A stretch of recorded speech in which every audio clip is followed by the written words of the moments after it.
Hi, I'm Li Xueying, and welcome to Asian Insider. This episode was recorded on 28th January 2026.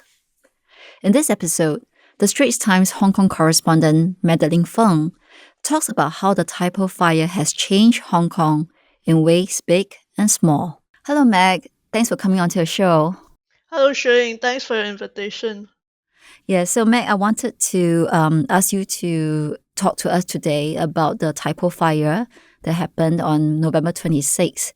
And it's been 2 months and 2 days since that terrible incident. And as we know, it has ravaged and left a scar on Hong Kong's collective consciousness. So, as we all know, you were there on the scene, covering the whole incident. You were there, you spoke to the survivors, you saw the bodies, you saw the fire. And we will come to all of that in a while. But first, I do want to ask you, not as a journalist who was on the scene that day and doing your job as a reporter, but really as a long-time resident of Hong Kong, someone who calls Hong Kong your a second home.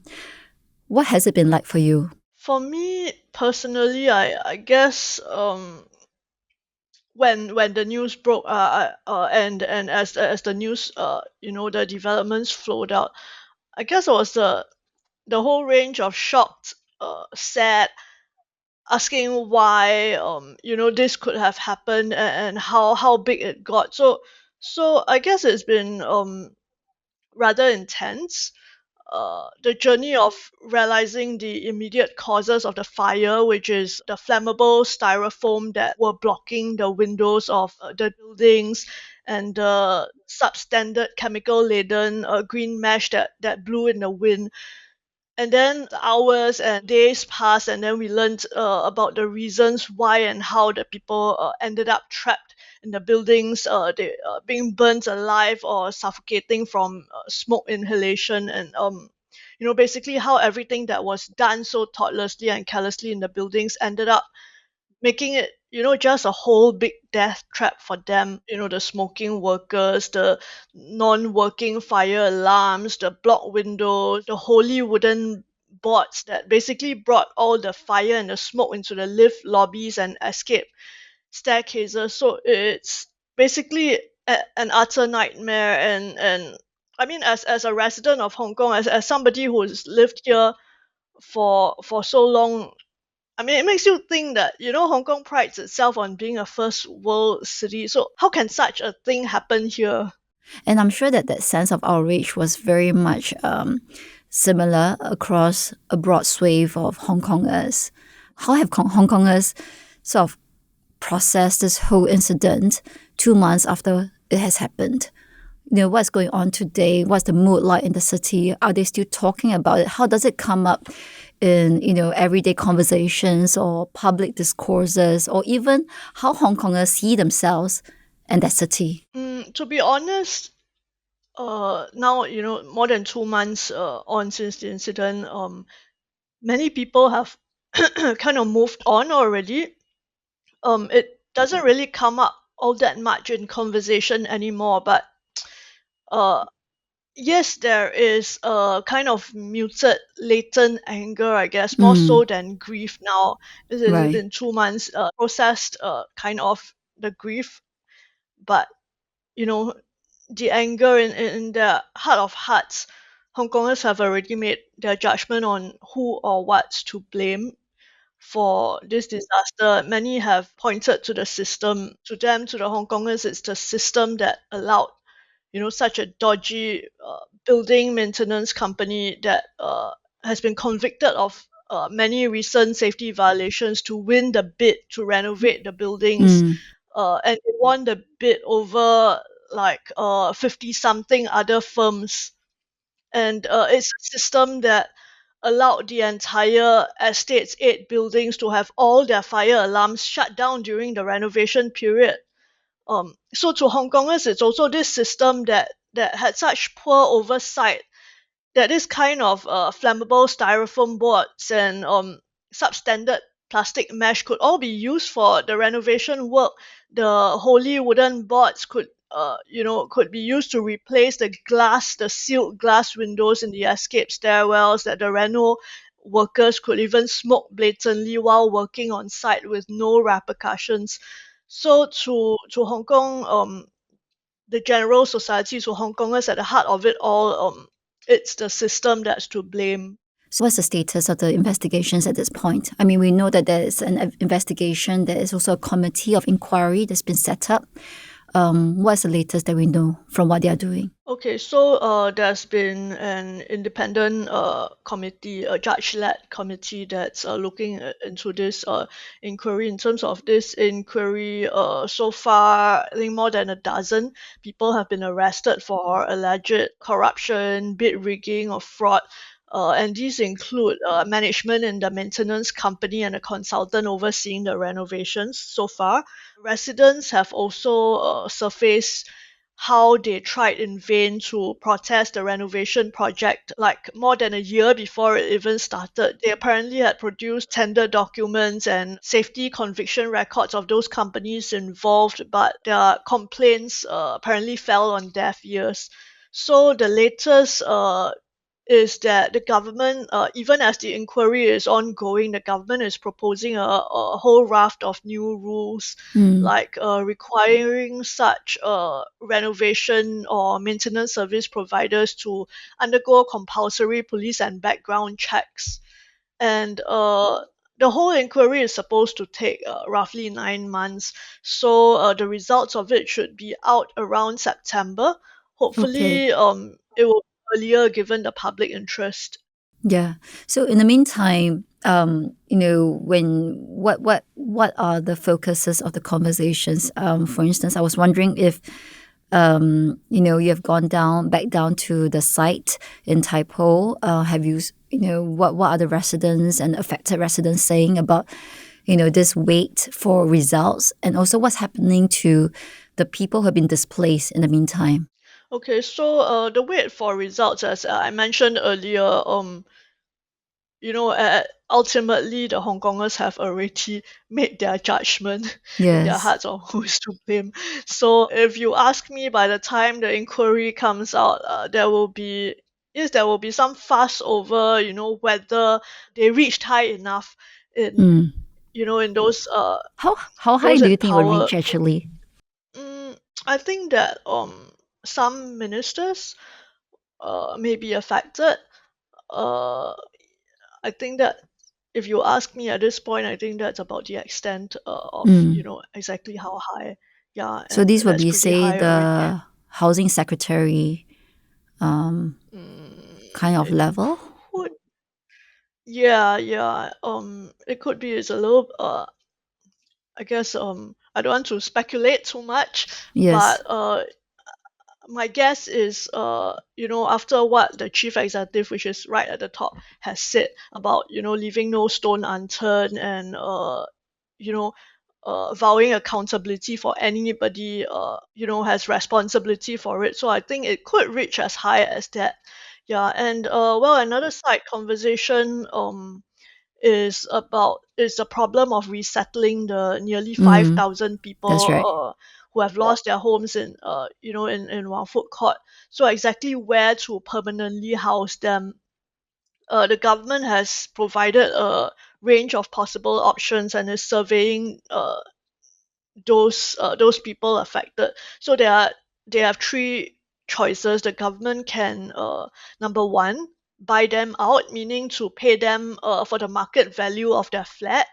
Number two, the government can give them a free flat, but they may not be able to choose the specific location. Or number three, uh, the government can redevelop the whole estate, but that will take like 10 years, which is really long. So far, because the government has done a survey, and so far it seems like most of the affected residents actually want the third option, which is to rebuild the buildings and the flats on the same spot. But according to officials and experts' remarks, so far that also seems like the most unlikely option, and the one that uh, the authorities actually are uh, most not keen on. Why is that so? I think it's the cost and the time. Yeah. Well, if they don't redevelop it, what's going to happen to the site? Because the blackened buildings, I mean, the carcasses of those buildings, they still stand there.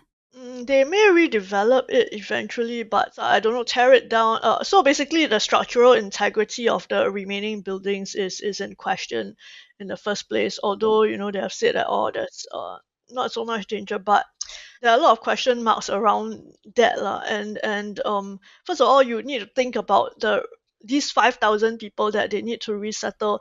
The government is obviously eager to settle them first, then talk about what they want to do in redevelopment, right? Yeah. So rather than to have 5,000 people waiting 10 years for you to redevelop, and then they will But have even yeah, more issues.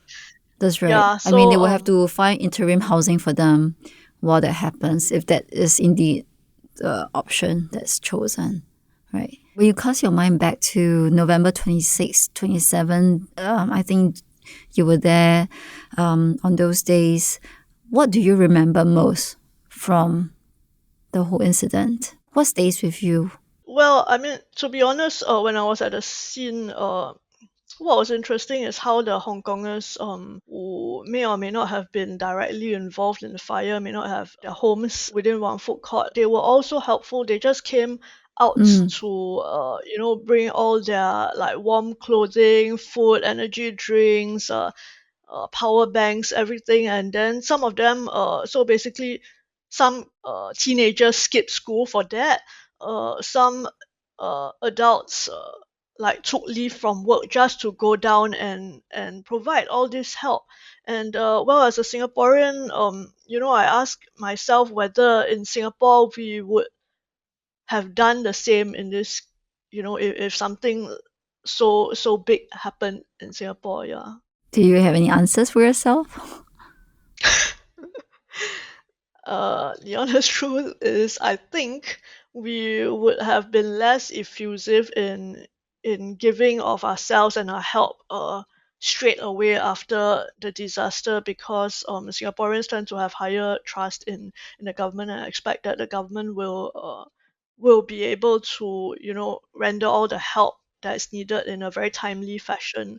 But for Hong Kong society, it's a little bit different. Coming to this question of trust, I wanted to ask you about a character that you alluded to in your article. You talk about this character called 差不多先生. I think if we translate it, it means this guy who is very lackadaisical, right? He will settle for anything. A is like B is like C, and it doesn't matter. He's very imprecise in his in what things should be like. Can you tell us a bit more about him and why you chose to write about him in this article about the Tai Po fire? Okay, so as you mentioned, 差不多先生, which is Mr. 差不多, Mr. Close Enough, is essentially a fable and allegorical tale by a Chinese philosopher in the 1920s. So the story is essentially a criticism of society's acceptance of and preference for shortcuts, so low standards and quick, convenient fixes. So, as the story goes, Mr. Chabutuo is a regular guy. If you want to put it positively, he's very easygoing. For him, things don't have to be done to perfection. If it's close enough, it's good enough. So, why waste the time and effort to do things perfectly anyway? So bear with me while I tell you the story. When he was a kid, his mom sent him out to buy brown sugar. He came back with white sugar and his mom scolded him, and his reply was, brown sugar, white sugar, aren't they about the same? And he saw nothing wrong with it. When he grew up, he went to work in a bank. He wouldn't differentiate between the Chinese words for 10 and 1,000, 十 and 千. So in Chinese, the two words differ by just one stroke. And his manager would scold him whenever he got all these wrong in the accounting. But he would reply, why does that matter? 10 and 1,000, they are close enough, aren't they? So there are several other examples. Mm. But after a lifetime of all this, one day Mr. Chabutua fell very sick and needed a doctor urgently. So his family member in a fluster found him a veterinarian instead of a doctor. So when the vet came, It's very Mr. chaputua. Chabutua, yes. So Mr. Chabutua realized that the vet was the wrong guy, but in his mind, he was thinking, doctor and vet, aren't they about the same? So they allowed the vet to treat him. But the vet, who was helpless and ill-equipped to deal with such a sickly human being, just gave him some horse medicine and just prayed and hoped that it would work. So within an hour, Mr. Chabotua was dead. So there you have it, a story of Mr. Chabotua, for whom everything was close enough, even when it came to life and death. And this is pretty much, in a nutshell, what happened in Hong Kong that led to the Tai Po fire and the needless deaths of 168 people and the destruction of nearly 5,000 people's homes. The 差不多 attitude, or 差不多精神 in Chinese. And is this a malaise that has, cropped up in Hong Kong more strongly in recent years? Or is this something that you have felt has always been part of the Hong Kong DNA? The idea that mediocrity, just something that's close enough is just good enough for us to get through, to get by. Yeah, well, it's kind of complicated, and this Chabuto attitude has long irritated me for years. I don't know if it's like specifically a Hong Kong thing. It's hard for me to say, and you can think of it as a spectrum, really. Um, think of it this way: one end of the spectrum being the bad side of close enough, and like example being like feeding a newborn infant with water every day instead of milk, because it's all liquid, pretty much the same anyway. So that's the bad end of the spectrum. And then if you look at the other good end of the spectrum, it could be a kind of flexibility and ingenuity in finding substitute solutions for things in times of urgent need. So I'll give you a concrete example. For example, like the old Mentos ad. I don't know if you remember. So where the woman's heel breaks off her shoe while she's rushing for an important meeting, right? And she proceeds to break the other heel off as well. So now she's in a pair of level, good enough shoes to walk in. So Yes. you can see that as a good end of this chapotua attitude. What I'm really trying to say is that yes, perhaps in some way a Chapador mindset can seem quite common around us in the city in Hong Kong. If you get a good end of it, that's called being creative, highly adaptable, thinking out of the box. But when Things that you we get a always bad end say of about it, the Hong Kongers, yes.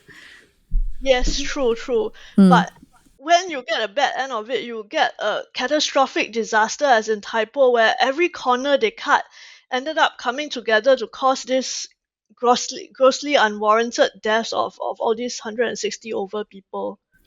So So have you yeah. seen this soul searching among Hong Kongers themselves? This introspective exploration of what led to such a failing in the system, and whether there is something that should be done about it to tackle the root of this mindset, rather than just going after the people who were indeed responsible for this incident. In my everyday life, I cannot say that I have seen any specific soul searching, because immediately after the incident, the building where I live, of course, management, if you consider that soul searching, the management company send all these flyers, these letters telling us to, remember, please memorize the fire rule, remember to shut the fire door, don't leave all these fire hazards outside your door. And then, but every day as I go and put out my trash at the stairwell, I see that the fire door is still left open even when you close it. Hmm. Like, minutes later you come out and somebody has left it open again. Right. So I don't know. On the one hand, you can say there was soul searching on the management company's part in my building. On the other hand, you Right. can say there's no soul searching in the residents' part, because they just complacently leave the fire door open. Yeah. Right. So has this affected social trust in Hong Kong? Because as you wrote right in your piece, the massive inferno has made all of us in Hong Kong feel a little less safe, a little less confident about the systems, the companies, and the people. Does this actually make people feel like I'm not quite sure I can trust, the people around me to help keep me safe? Okay, I think the biggest thing about trust is that it's not so much about social trust between regular people in community. So that is still not so bad because as you saw when bad things happen, Hong Kongers actually come out so effusively to help. But the issue is really that Hong Kong has always had very, very low trust in one specific area of society, and that's in its governmental bodies and big corporate institutions. And this was showcased to the world actually throughout the COVID-19 pandemic when many people refused to take their COVID jabs, and there was like widespread violation of social distancing measures, uh, especially when relative to other high trust societies like Singapore. So, in terms of that, the type of fire would inevitably have affected institutional trust to some extent. It Mm, was already lowish to sure. begin with, but Mm, now with this catastrophe, Hong Kongers will have more examples to back up, why their low level of trust is justified. Yeah. right. And coming back to you, how has, you know, this whole incident, how has it, changed you, the way you think and feel about, Hong Kong, Hong Kongers, and the place that you now live in? Mm, well, I mean, I still love Hong Kong. We have, I don't think I have changed. My thoughts about Hong Kongers have changed very much. About Hong Kong, not really, but I mean, the incident has really, laid bare to me the consequences of, as we mentioned, the 差不多 attitude. Mm, In the past, when I worked in Hong Kong society in general, not just Hong Kongers themselves, but I always felt, as I said, annoyed with this kind of lackadaisical attitude, willing to be satisfied with the least they can do, and or just thinking that certain things are not worth the effort. And this type of fire has made me see that, I mean, in the past it's not things that are life and death, but this fire has made me see that everything can come together, and of course nobody meant to create this disaster, and yet because you were so careless, because everybody was so careless at some point, it all came mm, together. So it's a lesson for us lah, for me, mm. not to take things for granted, not to think that, oh, close enough is good enough. Yeah. I don't think that there has ever been an attribute that you're guilty of. Thank you. Well, thank you very much, Meg, for coming on the show and for sharing all of this very thoughtful, insights into how you feel about Hong Kong and also how Hong Kong has changed. Thank you. Thanks, Xueying. Well, that's a wrap for Asian Insider. If you would like to read our column, we have a link in our podcast show notes. You can also sign up for our Asian Insider newsletter. This episode was produced and edited by Faisal Sani. Thank you for joining us.